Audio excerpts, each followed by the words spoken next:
Сәлеметсіңдер ме, құрметті оқушылар? Бүгінгі сабағымыздың тақырыбы бастауыш. Өткен сабақта біз сендермен сөйлем мүшелері туралы білдік. Бүгінгі сабақта сөйлемнің тұрлаулы мүшесін, бастауышты анықтайсыңдар. Мәтін мазмұны бойынша пікір білдіруге бағытталған сұрақтар құрастырасыңдар және жауап бересіңдер. Балалар, қазір жұмбақты шешсеңдер, оқитын мәтініміз не туралы болатынын біле аласыңдар. Жүз мүйізі бар, үстінде киізі бар. Жұмбақтың шешуі киіз үй. Қазіргі мәтініміз, балалар, киіз үй туралы болмақ. Бірге оқиық. Киіз үй тарихымыздағы ең алғашқы сәулеттік құрылыс. Көшіп қонуға ыңғайлы. Киіз үйдің жалпы салмағы жиһаздарымен қосқанда 300-400 келіге жуық. Кереге, уық, шаңырақ, сықырлауық киіз үйдің негізгі бөлшектері.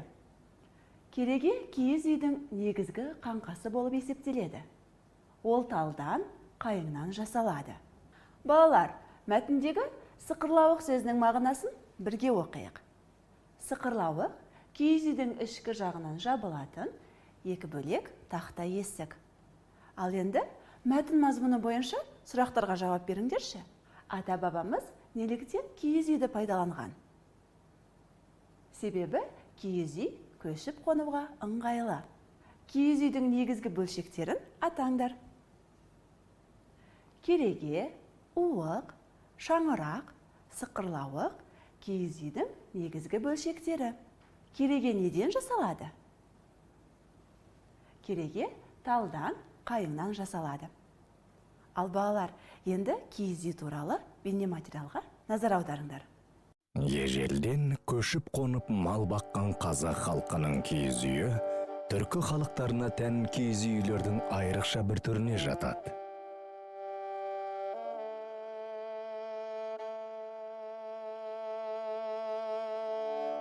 Бағзы заманынан бері қола дәуірінен бастап, қазақ даласын мекендеген негізінен мал шаруашылығымен айналысқан халық бертін келе көшпелі бола бастаған. Үй жануарларының соңынан көшіп қонып жүру қажеттігі көшпелі өмір салтына мәжбүрлеген. Ол Қазақстанның кең байтақ жерінде адамның өмір сүруіне лайық жалғыз моделі болған. Сол себептен көшпенділердің үйлері көшіп қонуға икемді, оңтайлы болған.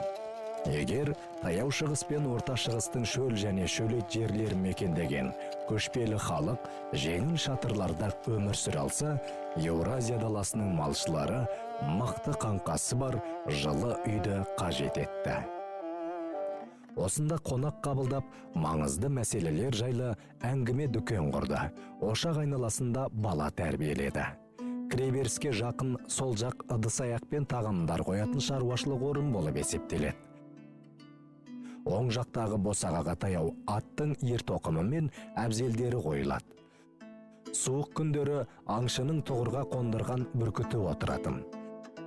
Қыс күндерінде ауырып, әлсіреп қалған мал да осы маңда тұратын. Төр кез келген қазақ үйдің ең құрметті қастерлі орны. Тұрғын үйлердің төрінде үй иелерінің заттары сақталған сандықтар мен төсек орын жиналып тұратын. Киіз үй көшпелі халықтың көзқарасын білдіретін, әлем кеңістігінің құрылымын бейнелейтін, теңдесі жоқ тұрғын үйдің үлгісі деп танылады. Бейнематериалдағы ақпарат сендерге қызықты болды деп ойлаймын. Сабағымызды ары қарай жалғастырайық. Берілген сөйлемдерді көшіріп жазыңдар. Жазған сөйлемдеріңді бірге оқиық. Киіз үй тігілді. Атам төрге жайғасты. Балалар далада ойнады. Қарамен жазылған сөздерді қайта оқиық. Киіз үй, атам, балалар. Енді осы сөздерге сұрақ қояйық. Не? Киіз үй. Кім? Атам. Кімдер? Балалар. Бұл сөздер қимыл іс-әрекеттің иесін білдіріп тұр. Қимыл іс-әрекеттің иесін білдіретін сөздерді бастауыш дейді. Бастауыш кім, кімдер, не, нелер, кімі, кімің, несі, нең деген сұрақтарға жауап береді. Мысалы, ауылдан әкесі келді. Әкесі сөзі бастауыш болады. Және сөйлемде бастауышты бір сызықпен сызамыз.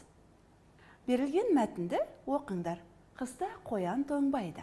Оны жұмсақ жүні тоңдырмайды. Қоян қар үстінде секеңдеп жүре береді. Оның белгілі мекені болмайды. Ол кез келген жерге жата береді. Көбінесе қардың астын, қалың шөптің арасын мекендейді. Ағаштың, бұтаның түбін паналайды. Ал енді сөйлемдерден бастауышты табайық. Қыста қоян тоңбайды. Не тоңбайды? Қоян тоңбайды. Оны жұмсақ жүні тоңдырмайды. Несі тоңдырмайды? Жүні тоңдырмайды. Қоян қар үстінде секеңдеп жүре береді. Не жүре береді? Қоян жүре береді. Оның белгілі мекені болмайды. Несі болмайды? Мекені болмайды. Ол кез келген жерге жата береді. Не жата береді?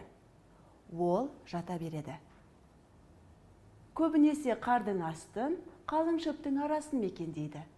Ағаштың, бұтаның түбін паналайды. Бұл сөйлемдерде бастауыш жасырын тұр. Сөйлемдегі бастауыштардың астын бір сызықпен сызамыз. Берілген суретке мұқият қараңдар. Осы сурет бойынша мәтін құрастырыңдаршы. Құрастыра алдыңдар ма? Енді жауаптарыңды салыстырып көріңдер. Арман сәулетші. Бүгін ол құрылыс алаңына келді. Құрылысшымен өзінің сызбасын талқылады. Ол ғимараттың жасалу жолдарын түсіндірді. Құрылысшы тұрғын үйдің келесі жылы аяқталатынын айтты. Балалар, сөйлемдерден бастауыштарды табыңдаршы. Арман сәулетші. Бұл сөйлемдегі бастауыш кім? Арман. Бүгін ол құрылыс алаңына келді. Кім келді? Ол келді. Ол бастауыш. Құрылысшымен өзінің сызбасын талқылады. Бұл сөйлемде бастауыш жасырын тұр. Ол ғимараттың жасалу жолдарын түсіндірді. Кім түсіндірді? Ол түсіндірді. Ол бастауыш болады. Құрылысшы тұрғын үйдің келесі жылы аяқталатынын айтты. Кім айтты? Құрылысшы айтты. Бұл сөйлемдегі бастауыш құрылысшы. Бастауыштың астын бір сызықпен сызамыз. Берілген сөйлемдерді бірге оқиық. Шаңырағың шайқалмасын. Келеген кең, екі босаған тең болсын. Мағынасы қандай? Отбасы тату, бақытты болсын дегенді білдіреді. Бірінші сөйлемдегі бастауышты табыңдаршы. Шаңырағың шайқалмасын. Нең шайқалмасын? Шаңырағың шайқалмасын. Мұндағы шаңырағың сөзі бастауыш болады. Және оның астын бір сызықпен сызамыз. Бүгінгі сабақта нені үйрендіңдер? Сөйлемнің тұрлаулы мүшесі бастауышты анықтадыңдар.